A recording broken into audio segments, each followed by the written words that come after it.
How was this project, The Record Keeper, the best thing that happened to you, and then possibly the worst thing? Yes, that's funny that you say. Yeah, I've referred to Recordkeeper as the best worst thing that's ever happened to me. On one hand, it was incredibly creative and wonderful. I met so many great artists from that.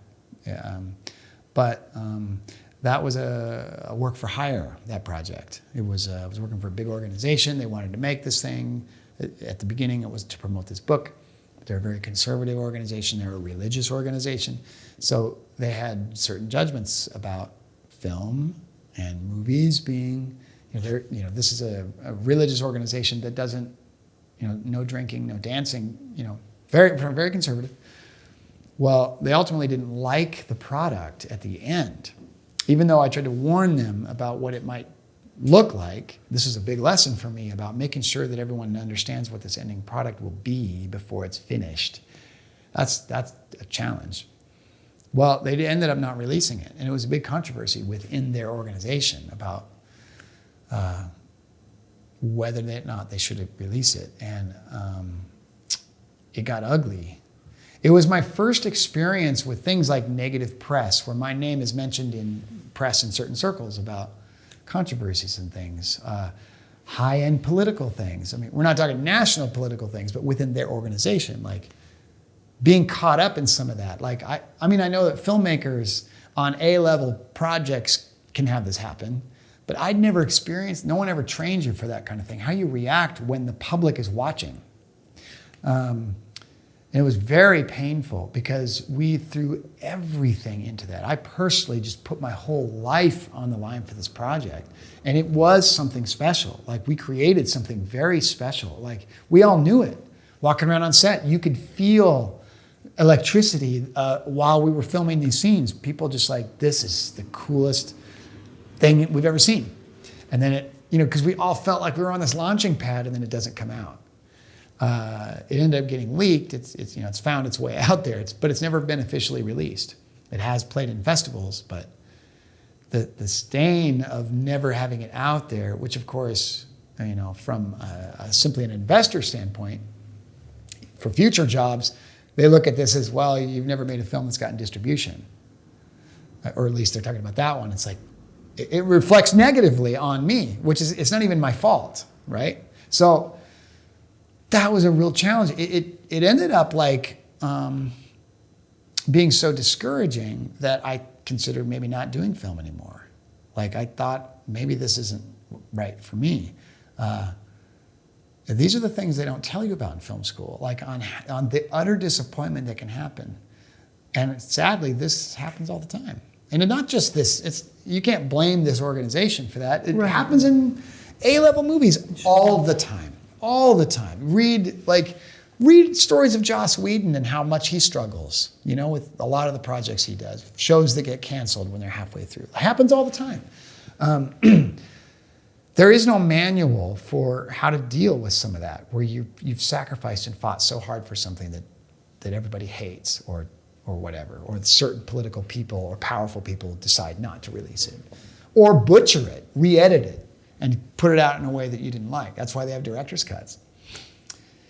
That was a real challenge, and there was a lot of lessons to be learned about. I think the temptation is to not put so much of yourself into things. I don't feel like that's correct. I think that's what made the project so special, is by how much I put in, because it's also magnetic, because it draws people to it. But I think the lessons I learned from that were communication. Every time I've been in some sort of conflict, usually on set, it comes down to the fact of communication. Someone didn't understand something that was supposed to happen. And the frustrating part about film sets is sometimes you have to say it 50 times because someone's on their phone, someone's not listening, someone's not up to speed, I thought we were doing this, that's where all the conflict starts. In this case, it was a little bit of the client not understanding the vision. Even though I tried to explain it as clearly as possible, they still did not quite get it. So it just underscored how important it is that everyone knows what they're getting. And that, as a filmmaker, it makes me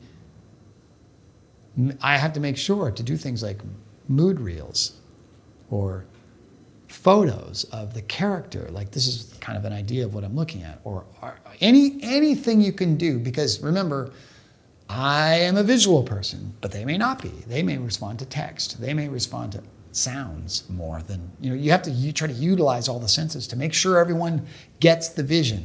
And if it's a problem, let's talk it out before we get to the end, because that's where the problems happen for us. Yeah, and just sometimes once your project is over, you just have to step away from it and let it be what it's going to be. Because it was easy for me to be angry at the fact that it wasn't released. But what if I choose to do that I miss the blessing that I got out of it, of because it wasn't released, it got more attention than it ever would have. And it got me to places that, like I did a worldwide festival tour on it, because they just allowed that, because I wasn't making money on it, but they did allow that because of the controversy. If that had not happened, they would have sold it, and it probably would have disappeared on Amazon or something. So it got way more publicity than it ever would have before. And that's a really good thing. That's a great thing. Yeah, it just was, and I'm still learning lessons from that. And it's kind of incredible to me, the people who were touched by that film. I still get people emailing me about things they saw in it and how it moved them and how many times they watched it. And they don't have DVD. They just have it. They're just finding remnants on YouTube that are out there. Like, yeah. This underscores also the power of storytelling, because it was because the story was told well, it caused a deep emotional reaction from people, both on both sides, both good and bad. The people that fought for it vehemently fought for it, and it got ugly. The people who fought against it vehemently fought against it, and it got ugly. Like, it just was a crazy experience, like crazy. If a filmmaker's in a similar situation, what would your advice be to them? Well, so yeah, conflict and this kind of thing, I would love to tell you that it's uncommon. It does happen on all sorts of levels, right? Like, it could be a client video, an instructional video for the smallest of client that you turn it in and they don't like it, or they change the edit, like, or it could be in the huge national level. I've had both. And you have to be so careful with how you react. Because when you're making art, and I don't care if it's a wedding video or the feature film of your dreams, you're going to have an emotional attachment to it. For me, I have to make sure that I take a minute before I respond sometimes, especially if I find myself really angry and frustrated. Sometimes I need to wait a day before I respond, or not fire back that text, like, because this is, I cannot underscore how important this is. How you react to bad news will determine if you work with them again. If you blow your top and say ugly things, because it's so tempting sometimes, they will probably say, okay, well, we're going to hire someone else next time. Even though the situation's frustrating, we still all need to work. And there may be a lot of positive things that could happen from X client, right? So yeah, being careful about your responses. And sometimes I'll have other friends read an email response to make sure it doesn't sound mean, This is where being a pro comes in to things like, I had a client one time that I finished the product, I handed it to them. They didn't like it. They wanted to cut out a big middle piece. This is a narrative thing for corporation, and I got so angry about that. Like, I was really upset about it. And so in my office, a place that the client never visited, I had to make a duplicate of my timeline in the edit machine, and I called it, castrated version. Well, and I'm thinking, well, no one's going to see that. Well, when I exported the video, it automatically titled it that. I didn't catch that, and I sent it to the client. This is a huge mistake. Like, it's embarrassing to talk about because fortunately, the guy that saw it was like, oh, that was a nice little jab, little barb, you know. I changed the title for you before I sent it to the CEO. Thank God he did that. But you have to be so careful with that stuff about things you say and who you're saying it to and where that might go. This is where vent to your partner, vent to your buddies, don't vent to your client, and to those decision makers. Yeah, that's tough. I mean, because look at.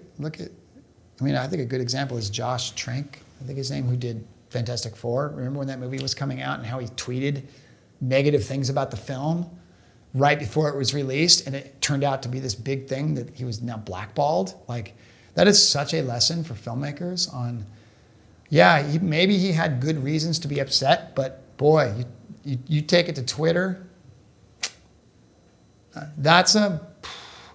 don't do that. You can't take that back. That's out there now. Like, that can ruin your career. That kind of thing can make you move to another city. Like, yeah, so easy. You have to watch yourself on that.